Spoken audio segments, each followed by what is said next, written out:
Hello বন্ধুরা, চলে আসলাম একটা নতুন ভিডিও নিয়ে। আশা করছি তোমরা সবাই খুব ভালো আছো আর আমিও খুব ভালো আছি।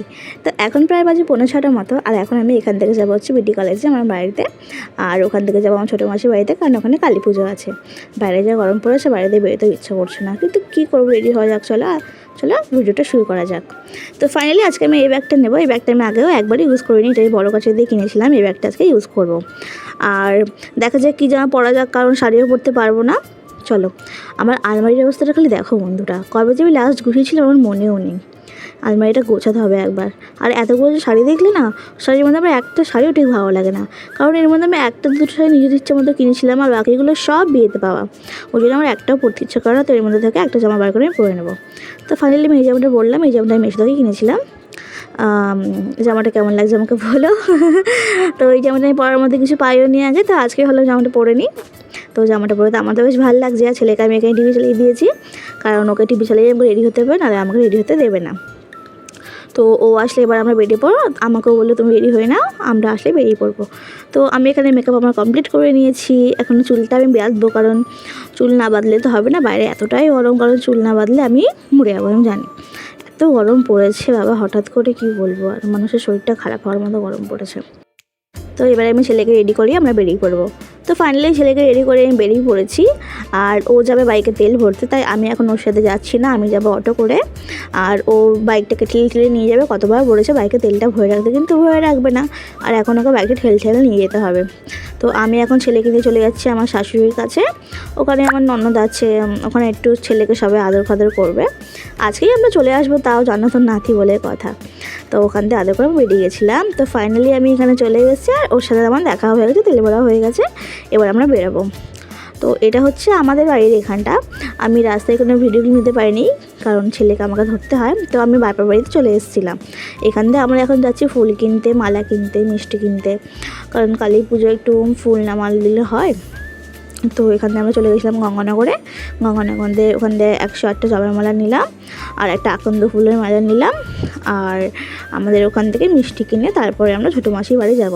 এখনই বাজে রাত 10টা, জানি না কখন কি বাড়ি পৌঁছতে পারবো কি না পারবো। আর যা গরম পড়েছে আমাদের বাড়ির থেকে এখানে বেশি যেন গরম। আর এখান থেকে আমরা হচ্ছে মিষ্টি কিনে নিয়েছিলাম। আর এই যে আমরা মিষ্টি কিনে বাড়িও এসে গেছি। এটা হচ্ছে আমার দিদির ছেলে লিলি, আর বাবা আর দিদি এখানে বসে বসে রোল খাচ্ছে, আর বাবা হচ্ছে আদর করছে। কত বড় হয়ে গেল দেখতে দেখতে, কদিন আগেই যেন ছেলেটা হলো। এর মধ্যেও কত বড় হয়ে যায়, বাচ্চাগুলো তাড়াতাড়ি বড় হয়ে যায় বলো। আমার ছেলেটা দেখো না, কদিন আগে যেন হলো, আর এর মধ্যে ওরা 1 বছর হতে যায়। বাচ্চারা তাড়াতাড়ি বড় হয়ে যায় কেন কি জানি। এই ছোট্ট সময়টাকে খুব মিস করবো। তো চলো ছোটো মাসির বাড়িতে যাওয়া যাক। এবারে অনেকটাই রাত হয়ে গেছে, প্রায় 10:30 মনে হয় বাজে। আর আমরা প্রায় ছোটো মাসির বাড়ির কাছাকাছি চলেও এসেছি। এখানটা থেকে অনেক ভুতুরে লাগছে, বাট ওখানেই আমার ছোটো মাসির বাড়িটা আছে। লাইটটা একটু ডিস্টার্ব হচ্ছে, আমি তাহলে লাইটিং করেছি, কিন্তু না, ওরা লাইটটা ডিস্টার্ব হচ্ছে। তো আমরা চলে এসেছি বাড়ির ভিতরে, আর এখানেই হচ্ছে পুজোর। তো চলো মায়ের দর্শনটা এবার করেই নাও। আমি এখানে প্রথমবারই আসলাম, আগের বছরও বলেছিল, কিন্তু আগের বছর আমি আসতে পারিনি, কারণ আগের বছর আমার বাবি মায়ের পেটেতে ছিল, তাই আমি আসতে পারিনি। এটাই আমি প্রথম বছর আসলাম। আর এই যে পুজোটা হচ্ছে এই নতুন বাড়িতে হচ্ছে, ছোটো মাসির এটা নতুন বাড়ি হয়েছে। এখানে এটা দ্বিতীয়বার পুজো হচ্ছে, আগে একবার হয়েছে আর এই একবার হচ্ছে পুজোটা। তো আমি এই প্রথমবারই আসলাম, এখনও পুজো দেরি আছে, সবে আয়োজন হচ্ছে। আর এটা হচ্ছে আর একটা ঘর।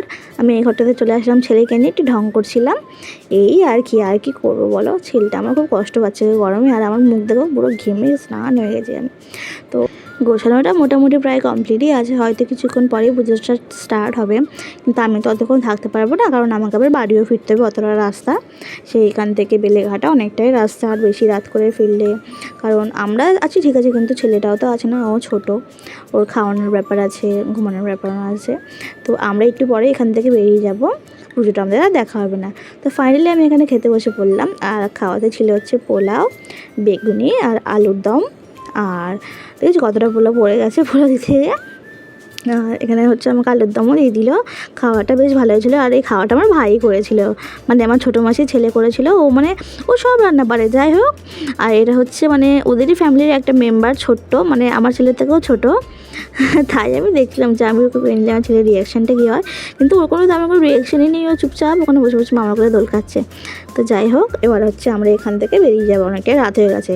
তো ছোটো মাসি এখানে সবার জন্য খাবার পাঠিয়ে দিয়েছিলো, তো আমি খাবারটা দিয়ে আমি বাড়ির জন্য বেরিয়ে গেছিলাম, কারণ অনেকটাই রাত হয়ে গেছিলো, বাড়িতেও যেতে হবে এবারে।